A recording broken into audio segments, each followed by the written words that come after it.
Jelajahi cara baru mendapatkan informasi. Download Metro TV Extend sekarang.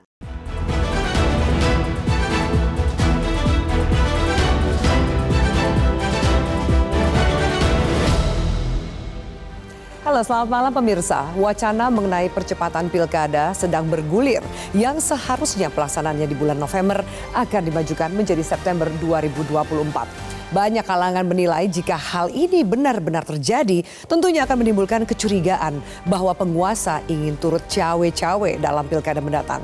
Mungkin saja jika pilkada dipercepat, ada celah-celah yang bisa dikapitalisasi ketika pemerintah belum berganti. Pasalnya tidak ada alasan yang jelas untuk mempercepat pilkada ini. Inilah yang akan kami sajikan dalam editorial pada malam hari ini, aroma cawe-cawe di balik percepatan pilkada. Bersama saya Afiani Malik.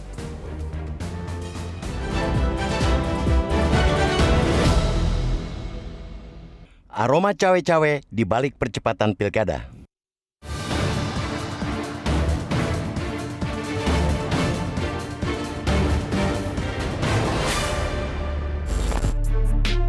Wacana percepatan pelaksanaan pemilihan kepala daerah atau pilkada dari November ke September kembali bergulir. Kali ini, pemerintah disebut sudah siap menerbitkan peraturan pemerintah pengganti undang-undang atau Perpu. Untuk mengubah bulan pelaksanaan pemungutan suara pilkada, memang diperlukan revisi undang-undang. Hal itu karena Undang-Undang Nomor 10 Tahun 2016 tentang pilkada telah mengamanatkan pilkada mendatang terlaksana pada November 2024. Perpu menjadi pilihan untuk merevisi, sebab pembahasan revisi undang-undang melalui proses legislasi di DPR dipandang akan memakan waktu lama, padahal tahapan pilkada akan segera dimulai. Keterbatasan waktu tersebut menjadi alasan hal ikhwal kegentingan memaksa sebagai syarat penerbitan Perpu. Bisa dibilang, ini kegentingan memaksa yang dipaksakan. Kenapa begitu? Karena sesungguhnya penyelenggara pemilu, DPR dan pemerintah memiliki waktu yang banyak untuk merencanakan waktu pelaksanaan pilkada. Kita masih ingat betapa alotnya pembahasan penentuan tanggal pelaksanaan pemilu dan pilkada serentak oleh penyelenggara pemilu, DPR, dan pemerintah 2 tahun yang lalu.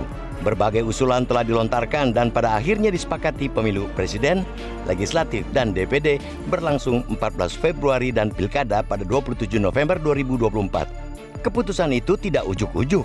Banyak pertimbangan yang sudah diperhitungkan, termasuk tentang irisan tahapan pemilu dengan pilkada.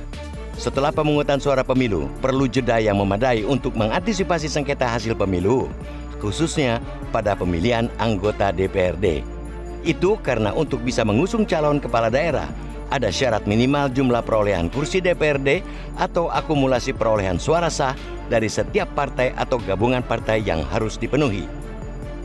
Komisi Pemilihan Umum atau KPU ketika itu mengatakan partai perlu melakukan konsolidasi sebelum mencalonkan kepala daerah dan itu bisa berlangsung sampai Agustus 2024. Pada saat yang sama, penyelenggara juga mungkin masih berkutat menangani sengketa hasil pemilihan presiden, DPR RI dan DPD RI.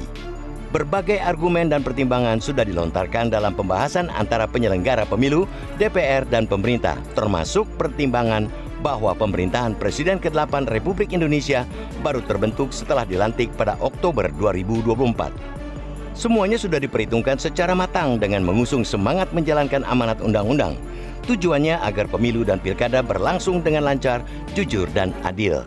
Penerbitan Perpu Pilkada untuk memajukan jadwal hajatan demokrasi itu ke September sama saja menihilkan perhitungan matang itu. Kini, kekhawatiran penyelenggaraan pemilu akan kewalahan menangani tahapan pemilu sekaligus pilkada datang kembali. Suatu potensi masalah yang sebetulnya sudah terantisipasi. Belum lagi konsekuensi penganggaran yang ditimbulkan. Selanjutnya muncul pertanyaan, mengapa sekarang tiba-tiba ingin memajukan jadwal pilkada ke sebelum Presiden ke-8 yang menggantikan Presiden Joko Widodo dilantik pada Oktober? Justru yang muncul kesan gerasa-gerusu alias tergesa-gesa yang tidak jelas alasannya. Tidak pelak ada kecurigaan penguasa saat ini ingin bisa cawe-cawe dalam pilkada 2024. Bahwa mungkin setelah berhitung selama beberapa bulan belakangan, baru terpikirkan celah-celah yang hanya bisa dikapitalisasi ketika pemerintahan belum berganti. Tentu kita tidak ingin percepatan pilkada ini menimbulkan kegaduhan baru. Pemerintah harus menjelaskan dengan gamblang alasan kemendesakan untuk menyelenggarakan pilkada lebih cepat.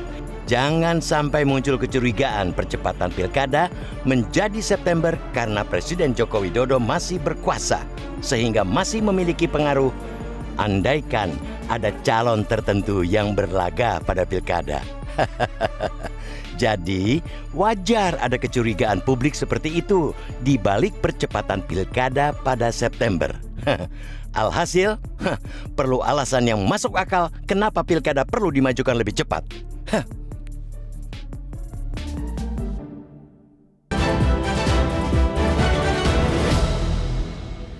Pemirsa, itulah yang akan kami sajikan dalam editorial pada malam hari ini, aroma cawe-cawe di balik percepatan pilkada. Dan sudah bersama dengan saya Ketua Dewan Redaksi Media Group, Bang Elman Saragih.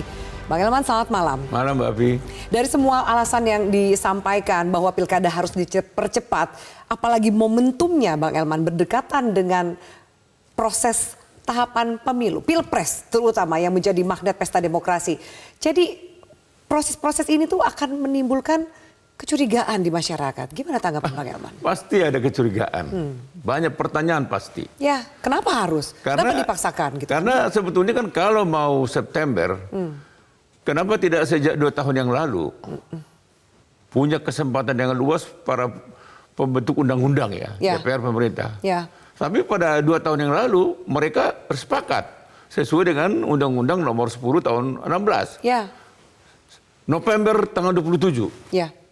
Itu pilkada. Pilkada serentak, betul. Nah, 14 Februari pemilu pilpres. Jadi ini clear nih. Nah, tiba-tiba di menjelang saat-saat mulai sudah tahap pemilu sudah berlangsung, tiba-tiba muncul wacana untuk berubah, mempercepat, memajukan. Nah, jangan salahkan kalau masyarakat berprasangka kan. Bertanya, apakah ini ada kaitannya dengan keberadaan Presiden Jokowi masih sebagai presiden pada September? Dan ini orang akan bisa mengkaitkan karena konon kabarnya putra beliau ada 2 akan maju di pilkada. Salah satu mantunya juga akan maju di pilgub. Yang dua di pilgub, satu untuk katanya wali kota. Gitu. Nah, ini belum tentu ini benar. Ya. Dan saya nggak yakin juga benar terkait. Tetapi masyarakat jangan salahkan kalau ini dikait-kaitkan. Wacana percepatan ini mumpung Pak Jokowi masih menjabat. Nah, jadi langsung orang mengkait-kaitkan dengan cawe-cawe. Ya. Kan menjelang akhir-akhir ini kan muncul beberapa cawe-cawe. Ya. Mulai misalnya ada wacana perpanjangan masa jabatan, ada rencana penundaan, ada rencana pengubahan sistem proporsional terbuka dan tertutup, betul. Lalu menurunkan batas usia capres dari 40 menjadi 35. Atau batas atasnya, Bang? Batasnya 70. Jadi ini kan, nah sekarang tiba-tiba nggak ada hujan, nggak ada angin, tiba-tiba ada wacana percepatan apa gitu. Ini masyarakat akan bertanya, ada apa ini bapak-bapak pemerintah? Dia tidak bilang Bapak Jokowi. Ada apa ini? Ini ada apa para pemangku kepentingan, elitis gitu ini loh. Ngapain sih gitu kan? Dan juga gini loh Bang, jangan sampai kemudian mereka tidak melihat role model. Harusnya pembuat undang-undang sudah merencanakan waktu, timeline, anggaran, konsisten dong dengan keputusan mereka. 2 tahun yang lalu itu juga dibahas. Tapi tetap semua ngotot. 27 November, ngotot loh. Udah, oke, clear, ketok palu. Sekarang apa? Tapi sekarang Bang, ini ternyata informasinya soal percepatan pilkada ini sudah ada lobby-lobby antar fraksi di DPR, meskipun belum secara formal, tapi lobby-lobby sudah terjadi. Bahkan pemerintah juga katanya sudah menyiapkan draft dari Perpu ini. Jika ternyata lobby-lobby di DPR ini terlalu lama, Perpu saja dikeluarkan. Perpu dikeluarkan gitu. PR-nya adalah Perpu dikeluarkan apa? Jadi kegentingan yang mendesak. Apa? Kegentingan apa yang memaksa keterpaksaan ini?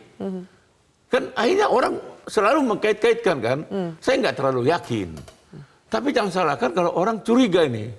Karena kalau sudah 27 November, Presiden Jokowi tidak lagi presiden, kan begitu kan? Tapi apa salahnya? Gitu. Maka itu kalau kita berpendapat tetap laksanakan tanggal 27 November pilkada.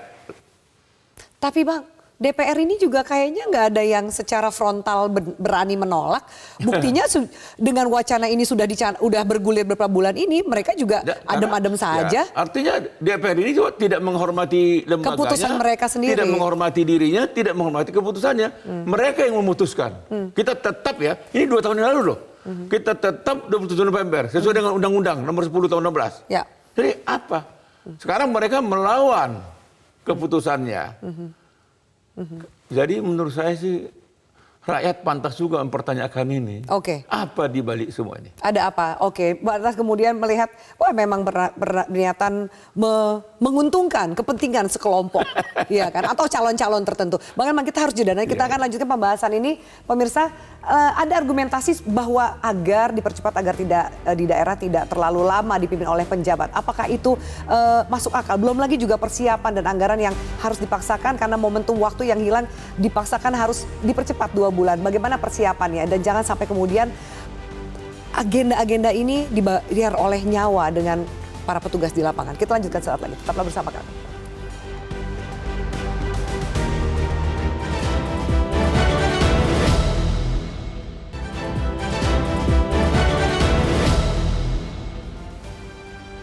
Ya, baik pemirsa, kami tampilkan ini statement atau pernyataan dari Yanwar Prihatin, Wakil Ketua Komisi 2 DPR RI yang mengatakan seandainya perubahan jadwal ini dilakukan beberapa bulan sebelumnya, yakni saat pembahasan jadwal Pileg dan juga Pilpres 2024, suasananya pastilah lebih kondusif.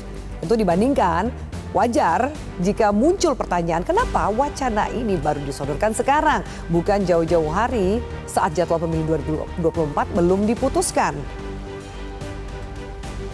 Ya, baik.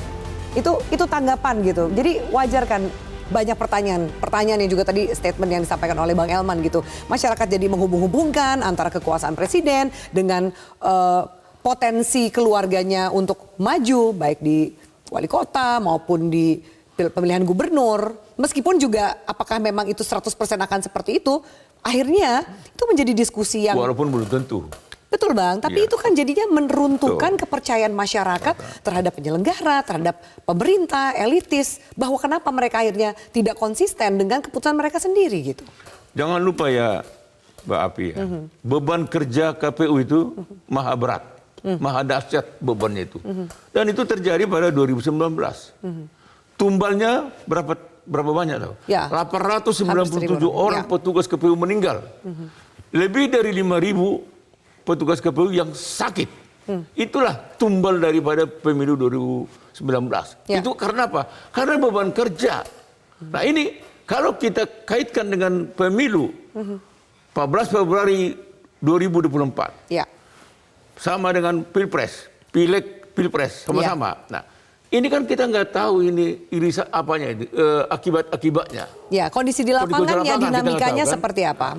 Kalau terjadi 2 putaran, katakanlah kalau ini 3 pasang misalnya, terjadi 2 putaran Pilpres misalnya. Berarti kan putaran kedua kan paling cepat Juni atau Juli. Yes. Nah, berapa sekuat apa KPU, seluruh KPU petugas dari pusat ke daerah untuk melayani ini. Belum lagi nanti ada pemutakhiran data untuk pilkada.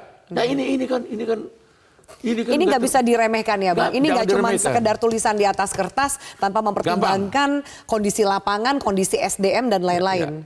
Apakah pemerintah mau lagi ada tumbal hanya untuk melampiaskan nafsu-nafsunya gitu kan? Ini kan kalau 2019 800 lebih yang meninggal, kalau ini mepetkan jadwalnya lagi, jangan-jangan nanti akan jadi tumbalnya ribuan kan gitu kan. Nah ini tentu kita tidak menginginkan tidak menginginkan. Kalau boleh satu pun tidak ada yang meninggal.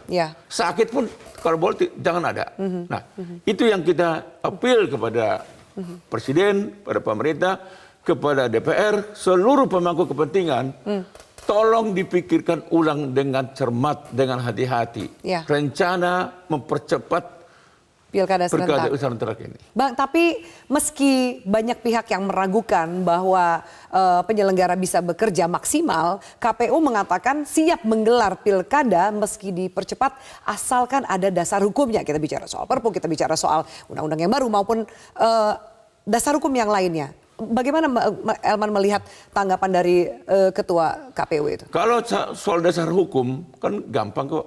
Mereka bilang Perpu. Begitu Perpu dikeluarkan oleh Presiden, itulah dasar hukumnya. Sah, legal itu. Dan itulah pijakan mereka. Tapi kan itu hanya, katakanlah hanya formal. Tetapi yang menanggung beban kerja ini kan manusia dan nyawa. Nah, apakah kita siap kembali lagi banyak orang yang bergelimpangan hanya untuk menanggung beban-beban karena nafsu kita ini. Ini harus saya katakan tolong mereka hitung kembali. Jadi kalau menurut saya, udahlah kita sesuai dengan Undang-Undang nomor 10 tahun 16, pelaksanaan pilkada itu tetaplah 27 November. Apa yang salah di sini? Apa yang membuat pemerintah atau dengan DPR menganggap ini ada kegentingan apa sebetulnya? So argumentasi lainnya juga Bang Elman dikatakan dampaknya terhadap stabilitas keamanan juga politik nasional. Ketika ternyata pilkada tidak dimajukan yang tetap diselenggarakan di bulan November, sementara presiden baru dilantik itu 20 Oktober, situasi kondisinya kan belum kondusif. Mungkin saja kabinet juga belum 100% tercipta. Lalu mungkin juga kondisi politik pasca Pilpres ini belum kembali dipererat. Antar masyarakat itu menjadi pertimbangan. Bagaimana Bang Elman melihat itu? Itu menurut saya tidak boleh dijadikan pertimbangan penting. Walaupun harus dipertimbangkan. Yang menyelenggarakan ini kan KPU. Yang penting KPU mempersiapkan dengan tenang, dengan cermat, dengan menghitung semuanya untuk 27 November. Kalau dikatakan karena mepet dengan pelantikan presiden, pembentukan kabinet, itu nggak alasan itu. Itu tidak kegentingan yang memaksa. Tidak ada yang memaksa. Atau juga misalnya presiden terpilih misalnya kan bisa langsung melantik kabinet. Tanggal 20 dilantik presiden, tanggal 21 dia bisa, atau sore harinya, malam harinya sudah bisa dibentuk kabinet. Apa yang atau juga kan jaraknya masih ada sekitar 1 bulan lebih dari tanggal 27 November itu. Lebih dari cukup. Nggak ada yang kegentingan apapun itu. Oke, baik. Bang Elman, kita harus jeda dulu. Nanti kita bacakan seperti apa juga tanggapan dari netizen dan juga hasil polling kami pemirsa di sejumlah media sosial. Tetaplah bersama kami di Metro TV.